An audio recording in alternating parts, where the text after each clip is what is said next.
Hey guys, how are we doing? Okay, today in the kitchen we're going to be making some mincemeat, fruit mince. Okay, to those of you who don't know, who'll get a bit confused about these things. There's a reason we get confused about these things. Originally, mincemeat, or what we now know as fruit mince, used to be mostly meat.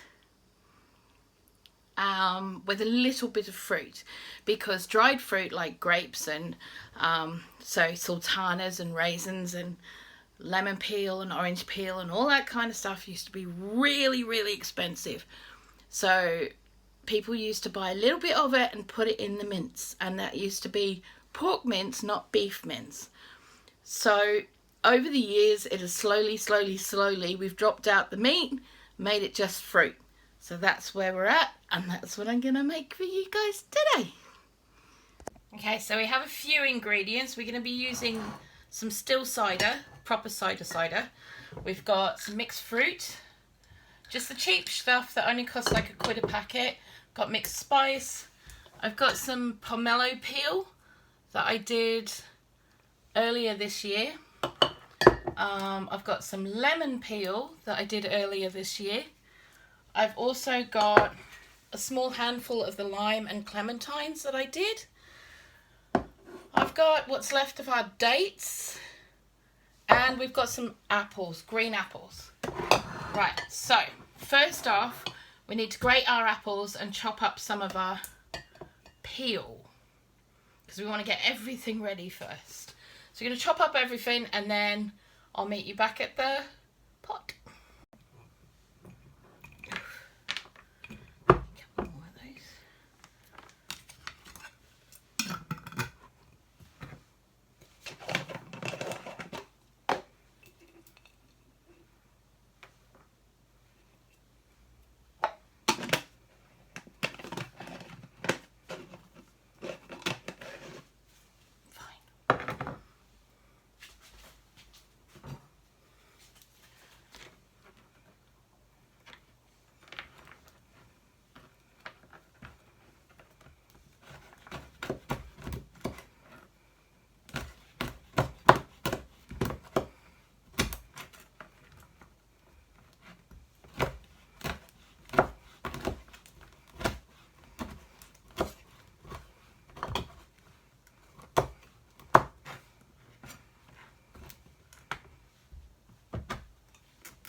Yeah, okay, I cheated a bit. My hands started hurting and cramping up, so chucked it all in the food processor with the dates, and we've got this really nice chunky, but not too chunky, mixed fruit, which is very cool. Are you gonna go grate apple? Yeah, I'm gonna put these through the food processor as well, because I want to save my hands for the things that I haven't got a machine for. But, you know, it's just as easy to do this with a normal grater, with a hand grater, if your hands are up for it. Mine aren't, so we're just going to crack on with what we've got here. Now, I'm going to use 4 of these apples. I don't think we need any more than that, but, yeah. Welcome to the big pot. We're just going to turn this pot on right here, and the first thing we're going to do is put in our liquids. Now, we have a big thing of cider, but we're not going to use all this, obviously. We're probably going to use about maybe a litre of it. Don't need any more than that. We're going to pop our cider in. Now, if you're worried about the kids having this and it's got cider in it, all the alcohol will be cooked out, so it's not a big deal, I promise you. Alright. Now I haven't used a sweet cider for this. We don't like really sweet things. So as much as fruit mince is a sweet thing, we don't want it incredibly sweet. Now I've also got the clementine juice that we've got from the pulp of the peels that we did yesterday, and we're into that. Also we're going to stick some mixed spice. Now normally I'd put whole things in there, but I don't think we need to. We've got about a tablespoon of mixed spice in there, and we're also, nope, not yet, we need to put in our sugars. Now I'm going to use dark molasses sugar because it's going to give us that treacly flavour, which quite honestly at this time of year is the best flavour you can get for things. Because you want that warm sweetness that's not so sweet that it makes your lips curl back on your mouth, you know. So we've got a couple of cups of that in there, maybe a little bit more. Now we've got probably about 3 cups of the dark brown molasses sugar. Okay. Whew. Yummy. Now we're going to go and get my magic wand to stir my cauldron. Okay. And we're going to get all of that to melt together because yummy yums. Right. Now I'm going to stick all of the mixed peel and grapes in right now. That's all going in right there. And the next bit we're going to do is we're going to put all of this mixed fruit in there. That's about 500 grams worth. Okay. Let's stick all that in there. It's been sitting there for a while. I've been saving it up for Christmas because we got it on offer. So I've been saving it up for doing this job. So it's all stuck in the bottom of the thing, of course, because, you know. Alright. Come on, out you get. Right, there we go. Now the next bit we have to do is we need to add in our apples before they go yucky brown, because we don't want that. Alright. You know what? That's pretty much it.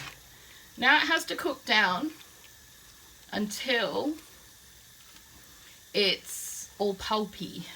It's quite big bits with some skin on there. We could probably, they should cook down. That shouldn't be too much of an issue. That bit might be, so we'll just get rid of that. But just have a look. I mean, that's mostly flesh, not all peel, so again, not a big issue. So that's going to take probably about half an hour to cook down. Alright, so it'll become that beautiful pulpy, God, that smells good, mix that you're used to in the jars. And we've been able to make it for pennies.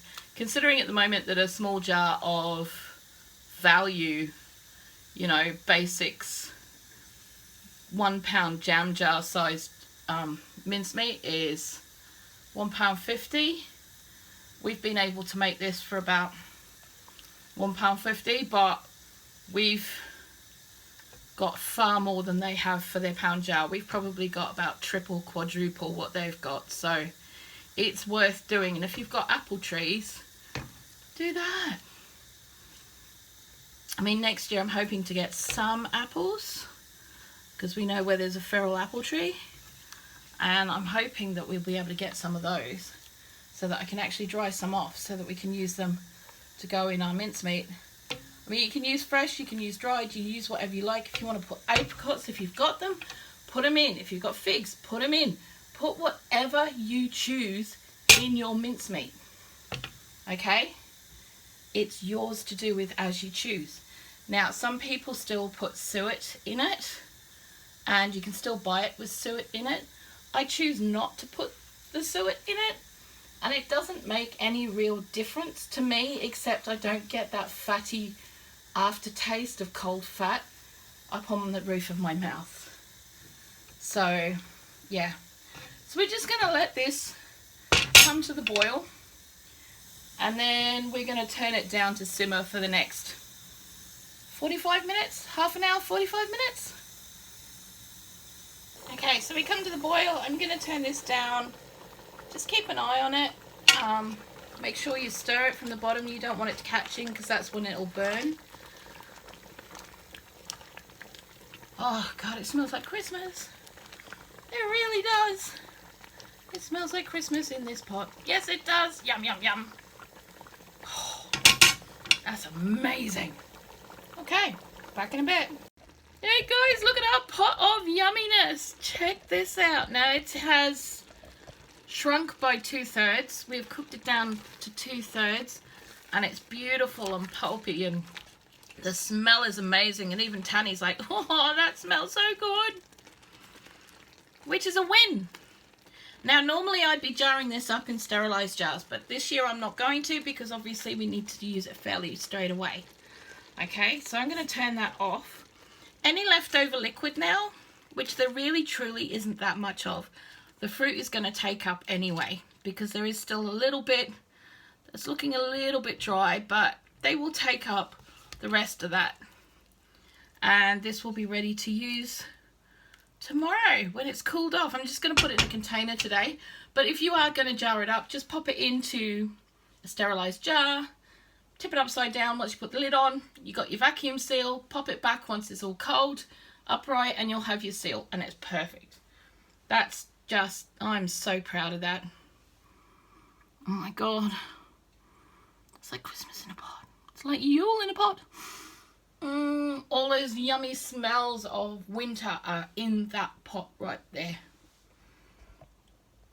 Well, that was a fun mission. Now, if you want to follow, if you like this video, please give it a thumbs up. If you'd like to see more recipes like this, of cooking on a budget, making stuff from scratch and stuff like that, please do subscribe to the channel.